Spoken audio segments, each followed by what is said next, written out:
আসসালামু আলাইকুম ওয়া রাহমাতুল্লাহ। আজকের আলোচ্য বিষয় হচ্ছে মুহররম সম্পর্কে। প্রথমে জানবো মুহররম শব্দের অর্থ কী, তারপর জানবো মুহররমের উৎপত্তি কোথায় থেকে, 3 নম্বরে জানবো মুহররমের ফজিলত করণীয় কী, 4 নম্বরে জানবো মুহররমের বর্জনীয় কী। আমি একদম শর্টে আলোচনা করব 4টি বিষয় নিয়ে। প্রথমে বলি মুহররম শব্দের অর্থ হচ্ছে নিষিদ্ধ। রসুলুল্লাহর আগে থেকে আইয়ামে জাহিলিয়াত থেকেই 4 মাস যুদ্ধ নিষিদ্ধ ছিল, যেমন জিকাদা, জিলহিজ্জা, মুহররম এবং রজব মাস। তার মধ্যে মুহররম মাসও ছিল।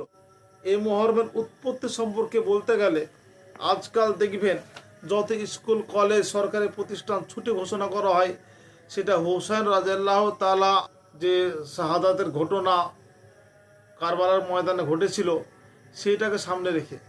কিন্তু মুহররমের ফজিলত করণীয় এটা হাদিসের সঙ্গে সম্পর্কিত, রসুলুল্লাহ বলে গিয়েছেন। আর হুসাইনের কারবালার যে ঘটনা ঘটেছে সেটা ইতিহাসের সঙ্গে সম্পর্ক, হাদিস কোরআনের সঙ্গে কোনো প্রকার কোনো রকম সম্পর্ক নেই। রসুলুল্লাহর ইন্তেকালের অনেক পরের ঘটনা সেটা হাদিস কোরআনের সঙ্গে সম্পর্ক নেই। হাদিস কোরআনের সঙ্গে মুহররমের ফজিলত অনেক আগে থেকেই আছে, হুসাইনের সঙ্গে কোনো সম্পর্ক নেই। যেমন একটি হাদিস বলি, মিশকাত শরীফের 180 নম্বর পৃষ্ঠার হাদিস, আবদুল্লাহ ইবনে আব্বাস রাদিয়াল্লাহু তাআলা আনহু থেকে বর্ণিত। উনি বলছেন যে আন্না রাসূলুল্লাহ সাল্লাল্লাহু আলাইহি ওয়াসাল্লাম কাদিমাল মদিনাতা, রাসূলুল্লাহ যখন মদিনায় আসলেন হিজরত করে মক্কা থেকে, ওয়াজাদাল ইয়াহুদা সিয়ামান ইয়াউমা আসুরা, সেখানে এসে দেখলেন ইহুদিরা রোজা রাখছে, ওই আসুরা অর্থাৎ মুহররম মাসের 10 তারিখে রোজা রাখছে। ফাকালা লাহুম রাসূলুল্লাহ সাল্লাল্লাহু আলাইহি ওয়াসাল্লাম মা হাযাল ইয়াউম আল্লাযী তাসুমুনাহু, রাসূলুল্লাহ ইহুদিদের জিজ্ঞাসা করলেন আজকে এটা কোন দিন যে তোমরা রোজা রাখছো এই দিনে? ফাকালু হাযা ইয়াউমুন আযীম, তারা সকলে বলল আজকে এমন একটি মহাদিন, আনজাল্লাহু ফিহি মুসা ওয়া কওমাহু, এই দিনে আল্লাহ রাব্বুল আলামিন মুসা আর তার কওমকে নাজাত দিয়েছিলেন, পরিত্রাণ দিয়েছিলেন। গর্রকা ফিরআউন ওয়া কওমাহু, এবং ফিরাউন ও তার কওমকে ডুবিয়ে মেরেছিলেন। ফাসামাহু মুসা শুকরান, শুকরিয়া হিসাবে মুসা আলাইহিস সালাতু ওয়াত তাসলিম রোজা রেখেছিলেন। ফানাহনু নাসুমুহু, আমরাও রোজা রাখি। এর কারা বলল? ইহুদিরা উত্তর দিলেন। ফাকালা রাসূলুল্লাহ সাল্লাল্লাহু আলাইহি ওয়াসাল্লাম, রাসূলুল্লাহ বললেন ফানাহনু আহাক্কু ওয়া আওলা বিমুসা মিনকুম, আমরা তোমাদের থেকে বেশি হকদার মুসার ব্যাপারে, আমরা বেশি মানি। ফাসামাহু রাসূলুল্লাহ সাল্লাল্লাহু আলাইহি ওয়াসাল্লাম, তারপর রাসূলুল্লাহ রোজা রাখলেন সেই দিনের। ও আমারা বিসিয়ামিহি, এবং রোজা রাখার সকলকে হুকুম করলেন, অর্থাৎ সকলকে পরামর্শ দিলেন রোজা রাখার জন্য। এটা বুখারী শরীফের হাদিস, মুসলিম শরীফের হাদিস, মিশকাত শরীফের হাদিস, 180 নম্বর পৃষ্ঠার হাদিস। এটা বুঝে আসলো মুহররমের ফজিলত অনেক আগে থেকে আছে, হাদিস থেকে আছে, হোসেনের সঙ্গে কোনো সম্পর্ক নেই। এবার বলবো মুহররমের ফজিলত করণীয় কি, এ সম্পর্কে মিশকাত শরীফে 178 নম্বর পৃষ্ঠা থেকে নিয়ে নফল রোজার অধ্যায় শুরু হয়। এ সম্পর্কে একটি হাদিস আছে, আবু হুরায়রা রাদিয়াল্লাহু তাআলা আনহু থেকে বর্ণিত। উনি বলছেন ক্বালা রাসূলুল্লাহ সাল্লাল্লাহু আলাইহি ওয়াসাল্লাম আফদালুস সিয়ামি বাদা রমাদান শাহরুল্লাহিল মুহররম, আফদালুস সিয়ামি বাদা রমাদান শাহরুল্লাহিল মুহররম, অর্থাৎ রমজান মাসের পরে সব থেকে উত্তম রোজা সেটা হচ্ছে মুহররমের রোজা।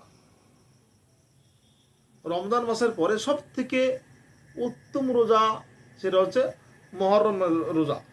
ও আফদাল সলাতি বাদাল ফরিজা, ফরজ রোজার পরে উত্তম নামাজ হচ্ছে সলাতুল লাইল, অর্থাৎ রাত্রের নামাজ, তাহাজ্জুদের নামাজ।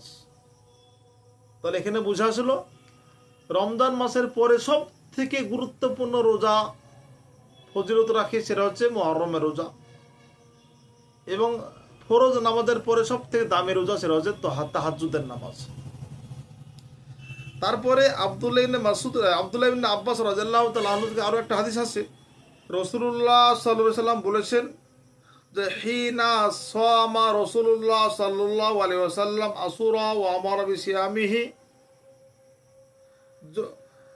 আব্দুল্লাহ ইবনে আব্বাস রাদিয়াল্লাহু তাআলা আনহু বলছেন, যখন রাসূলুল্লাহ রোজা রাখতেন, আসুরার রোজা রাখতেন, ওয়া আমারা বিসিয়ামিহি এবং রোজা রাখার হুকুম দিয়েছিলেন।